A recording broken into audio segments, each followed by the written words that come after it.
हम लोगों ने जीएम साईं बाबा की 2 कविताएं सुनी और इसमें वो आखिर में कहते हैं कि माँ से ही बात करते हैं कि मैंने आज़ादी खोई नहीं, उन सब के लिए कमाई है जो मेरे साथ खड़े हैं और इस धरती की तकलीफ़ों की वजह ढूंढ रहे हैं। मेरी आज़ादी इसी में समाई। ये कविता उन्होंने माँ की और जब माँ उनकी मृत्युशैया पर थी तो भी सरकार ने और उनके मरने के बाद भी सरकार ने उनको बेल नहीं दी, उन्हें मिलने की इजाज़त नहीं दी। जबकि दूसरी तरफ हम लोग देख रहे हैं कि जब भी चुनाव आता है राम रहीम को पैरोल मिल जाता है।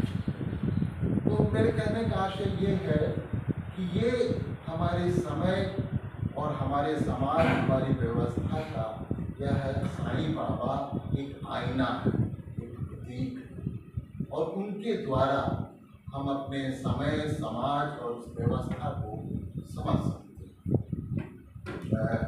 साईं बाबा हम लोग जानते हैं कि 10 साल तक वो जेल में रहे। उनके ऊपर यूएपीए जैसी धारा लगाई गई, यूएपीए के तहत तमाम धाराएं लगाई गई और हम अपने आप में यूएपीए ऐसी धारा जहां पर ट्रायल का भी कोई मतलब नहीं होता और जितने लोग भी यूएपीए के तहत बंद हैं या तो बड़ी प्रक्रियाओं के बाद वे लोग बाहर आप उन्हें जमानत मिल पाई है। ये साईं बाबा के साथ एक विशेष स्थिति थी।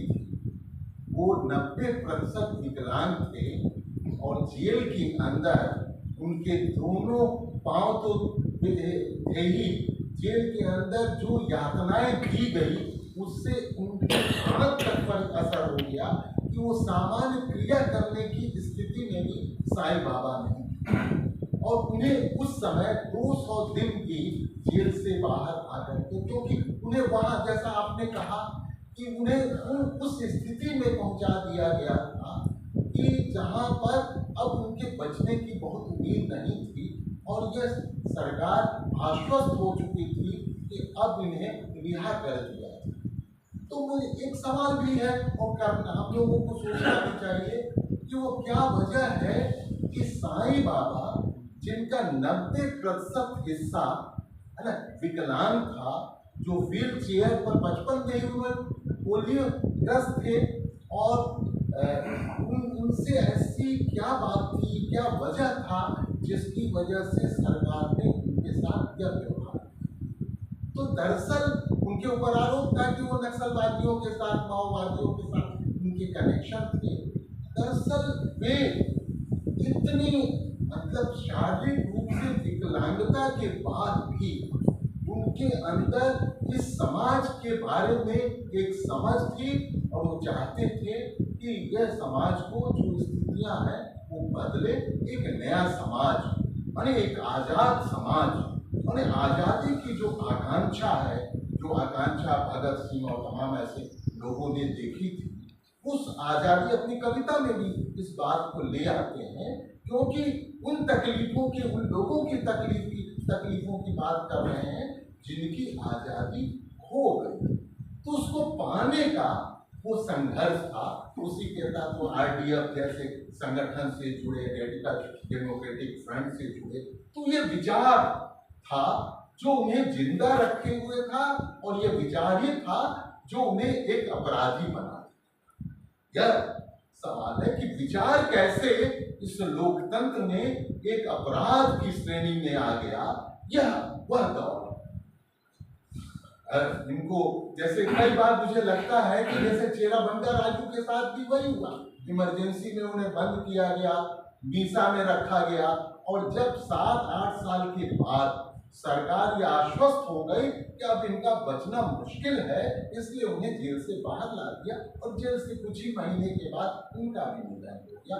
वही और ये भी देखिए, इनके पूरे जीवन को देखते हुए कई बार मुझे लगता है अग्नि दीक्षा के पावेल का चरित्र, क्योंकि यही सब चीजें होती हैं जो लोगों को हम जैसे लोगों को प्रेरित करती है कि चाहे जितनी जैसी भी स्थिति हो, लेकिन अपने अंदर के उस तड़प को, उस विचार को आपको हमको जिंदा रखना चाहिए।